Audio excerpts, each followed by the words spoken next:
எனக்கு அன்பானவர்களே, இயேசு கிறிஸ்துவின் நாமத்தில் உங்களுக்கு எனது அன்பான வாழ்த்துதலை தெரிவித்துக் கொள்ளுகிறேன். சந்தோஷமா இருக்கு நமக்கு. ஏன் தெரியுமா? நல்ல செய்தியை கூறுகிறோம். காலையில் எழுந்த உடனே செய்தித்தாளை பார்க்கும்போது, இந்த போன்ல உள்ள காரியங்களை பார்க்கும்போது, நேரத்தை வேஸ்ட் பண்றவங்களுக்கு பரவாயில்ல, சிந்தனையாளர்களுக்கு, தெளிவா வாழ வேண்டும் என்று யோசிக்கிறவர்களுக்கு மன வருத்தம் உண்டாகிறது சம்பவங்களை பார்த்து. ஆனால் இப்படிப்பட்ட நிலையில் ஒவ்வொரு நாளும் காலையோ மாலையோ அழியாத தேவனுடைய அற்புதமான வார்த்தைகளை அநேகர் காதுகளில் போட, கண்களால் இந்த காணொளியில் பார்க்க, நல்ல வார்த்தை, நல்லது கெட்டதை புரிந்து வாழ, எப்படி வாழ்ந்தால் வாழ்க்கை நல்லா இருக்கும், எதை விட்டுட்டா நல்லா இருக்கும் என்பதை உணர்ந்து வாழ்வதற்குரிய வழிமுறையை ஆண்டவர் இந்த வேதத்திலிருந்து நமக்கு கற்றுக் கொடுக்கிறார். அதை நமக்கு அறிந்தபடி, உணர்ந்தபடி உங்களுக்கு சொல்வது இது ஒரு பெரிய பாக்கியமாய் கருதுகிறேன். இதை சொல்வதற்கு நமக்கு தகுதி இல்லை. ஆனால் தகுதிப்படுத்தின ஒரு தேவாதி தேவன் இருக்கிறார். அந்த கிருபையினால் உங்களுக்கு இந்த வார்த்தைகளை எடுத்துரைக்கிறோம். 21 நாள் ஜெபம் ஆலயத்தில் நடைபெற்று கொண்டிருக்கிறது. இந்த 12வது நாளுக்காக கர்த்தரை நான் துதிக்கிறேன். காலையில் 1.5 மணி நேரம், அரை மணி நேரம் பாடல், துதி, ஸ்தோத்திரங்களும், அரை மணி நேரம் விண்ணப்ப ஜெபமும், அரை மணி நேரம் ஆண்டவரின் வார்த்தையையும் சொல்லி கர்த்தரை 21 நாள் தொடர்ச்சியாய் கனப்படுத்துகிறோம். காலையில் ஒரு இடத்தில், மாலையில் ஒரு இடத்தில். என்ன, அவர் ரட்சிப்பின் தேவன், அவர் விடுவித்த தேவன், அவர் இருளை வெளிச்சமாக்கின தேவன். இந்த ஆண்டவருக்கு நம்ம எவ்வளவு பாடினாலும் போதாது, எவ்வளவு சொன்னாலும் போதாது, எவ்வளவு அவருக்காக நின்றாலும் போதாது. இதை நான் சொல்லும் போது இதை அனுபவிக்கிற உங்களுக்கு தான் இந்த அருமை விளங்கும். பிரியமானவர்களே, இன்றைக்கு இந்த 12ஆம் தேதி 12வது நாள் சொல்லுகிற ஒரு வார்த்தை என்ன? 2 விதமான வாழ்க்கை இருக்கு. மனுஷீக வாழ்வு, ஆவிக்குரிய வாழ்வு. அப்ப இன்னைக்கு அந்த ஸ்பிரிச்சுவல் லைஃப், ஆவிக்குரிய வாழ்க்கை முக்கியம், சிறந்தது என்பதை ரோமர் 8ஆம் அதிகாரத்தில் ஒரு 1 முதல் 11 வரைக்கும் சில வார்த்தைகள் குறிப்பிடப்படுறது. இத படிக்கிற, இதுல உள்ள விஷயத்தை உங்களுக்கு சொல்ற, நீங்களும் படிங்க, தியானிங்க, வசனத்தோடு இணைந்திருங்க, வார்த்தைக்குள்ளே இணைந்திருங்க. வார்த்தை தான் தேவன். உங்கள் வாழ்க்கையை அவர் மாற்றுவார், மாம்சீக கிரியைகளை அப்புறப்படுத்துவார், ஆவிக்குரிய தன்மையை அதிகரிக்க வைப்பார். உங்கள் வாழ்க்கை கனி கொடுக்கிற வாழ்க்கையாய் மாறும்.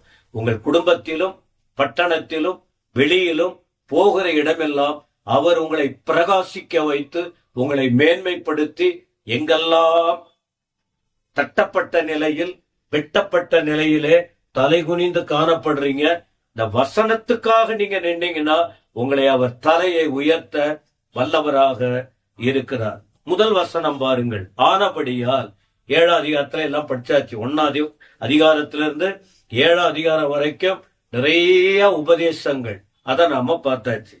அப்ப அதுல பார்க்கும்போது இப்ப 8வது அதிகாரம் வரும்போது இந்த சூழ்நிலையே மாறுகிறது, செய்தி மாறுகிறது, வார்த்தை மாறுகிறது, விளக்கங்கள் மாறுகிறது, ஆழங்கள் அதிகமாகிறது, தெய்வீகம் அதிகமாய் வெளிப்படுத்தப்படுகிறது.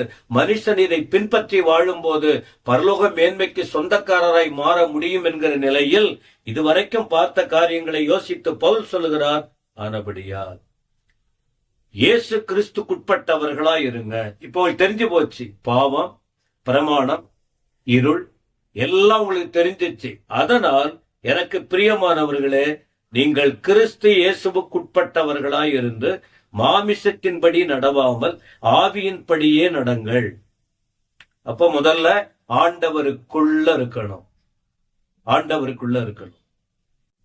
2வது, மாமிசத்தின்படி நடக்க கூடாது. மாமிசத்தின்படி நடக்கிறவங்க, மாம்ச விரும்புறபடி எல்லாம் பேசுறவங்க, யோசிக்கிறவங்க, நடக்கிறவங்க கிறிஸ்து இயேசுக்குள்ள இருக்க முடியாது. ஏன்னா அவர் நடந்தபடியே தானும் நடக்க வேண்டும் என்று வேதம் சொல்லுகிறது. அப்ப மாமிசத்தின்படி நடக்காதீங்க. அப்ப எப்படி நடக்கணும்? ஆவியின்படி நடக்க வேண்டும். எப்படி ஆவியின்படி நடப்பது? கற்றுக் கொடுக்கிறார். எது ஆவி, எது மாம்சம்? மாம்சத்துக்கு உட்பட்டவன் எப்படி இருப்பார்கள், ஆவிக்குரியவர்கள் எப்படி இருப்பார்கள்? மாம்சத்துக்குரியவர்கள் எதை பேசுவார்கள், ஆவிக்குரியவர்கள் எதை பேசுவார்கள்? ஒரு பிரச்சனைகள் வரும்போது மாம்சத்துக்குரியவர்கள் எப்படி அதை துடுக்குத்தனமா வெறித்தனமா கையாளுவார்கள், ஆவிக்குரியவர்கள் எப்படி சாந்தமா நிதானமா செயல்படுவார்கள்? மாம்சத்துக்குரியவர்களின் தீர்மானம் வித்தியாசமா இருக்கும், ஆவிக்குரியவர்களின் தீர்மானம் வித்தியாசமா இருக்கும். அதனால அப்படி நீங்கள் ஆவிக்குரியவர்களாய் நடந்தால் உங்களுக்கு ஆக்கினை தீர்ப்பு இல்லை. எவ்வளோ தவறு செய்திருக்கிறோம், எவ்வளவோ பாவங்கள், எவ்வளவோ பாவ செயல்கள். அப்ப அவங்களுக்கு ஆக்கினை தீர்ப்பு இல்லை, எல்லாத்தையும் மன்னிச்சிடுறார்.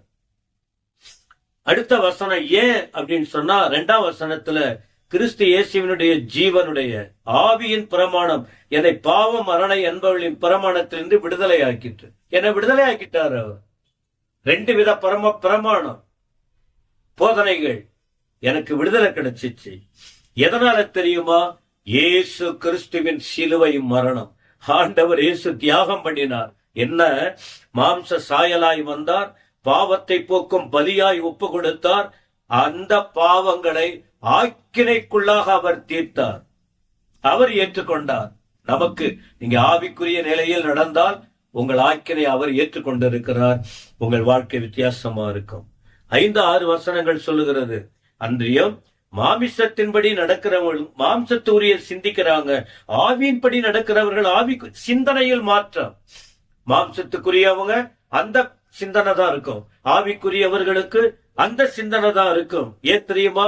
மாம்ச சிந்தை மரணம், ஆவியின் சிந்தை ஜீவனும் சமாதானமும். மாம்ச சிந்தை இந்த உலகத்து மாம்ச சிந்தை தேவனுக்கு விரோதமான பகை என்று சொல்லப்பட்டிருக்கிறது. மாம்சத்துக்குரியவர்கள் தேவனுக்கு பிரியமா இருக்க மாட்டாங்க. தேவ ஆவி உங்களில் வாசமாயிருந்தால் நீங்கள் மாம்சத்துக்குட்பட்டவர்களாய் இராமல் ஆவிக்குட்பட்டவர்களாய் இருப்பீர்கள். கிறிஸ்துவின் ஆவி இல்லாதவன் அவருடையவன் அல்ல. எனவே இந்த வார்த்தைகளை கேட்கிற அருமையான தேவ ஜனமே, ஆவிக்குரிய வாழ்க்கை முக்கியம். உள்ளான வாழ்க்கை இருக்கு, வெளிப்படையான வாழ்க்கை இருக்கு. வெளிப்படையான வாழ்க்கையின் காரியத்தை கட்டுப்படுத்தி உள்ளான மனுஷனை பலனடைய செய்து ஆண்டவருக்கு அர்ப்பணித்து அவருக்காக வாழுவோம். ஆவிக்குரிய வாழ்க்கை வித்தியாசமானது, ஆவிக்குரிய வாழ்க்கை ஆசீர்வாதமானது. ஆவியானவர் அதற்கு வழி திறக்கிறார், ஆவியானவர் கூட இருந்து நடத்துவார். இந்த தன்மையை உணருங்க. ஏதோ பிறந்தோம் வாழ்ந்தோம் கிறிஸ்தவங்கிற பேரோட இருக்க வேணாம். கொஞ்சம் உச்சகட்டத்தை நோக்கி முன்னேறுவோம், உன்னதற்காக சாட்சியா இருப்போம், அவருக்கு மகிமையை கொண்டு வருவோம். இவருடைய வித்தியாசத்தை உணருங்கள். கர்த்தர் உங்களை ஆசீர்வதிப்பாராக. ஆமென், ஆமென்.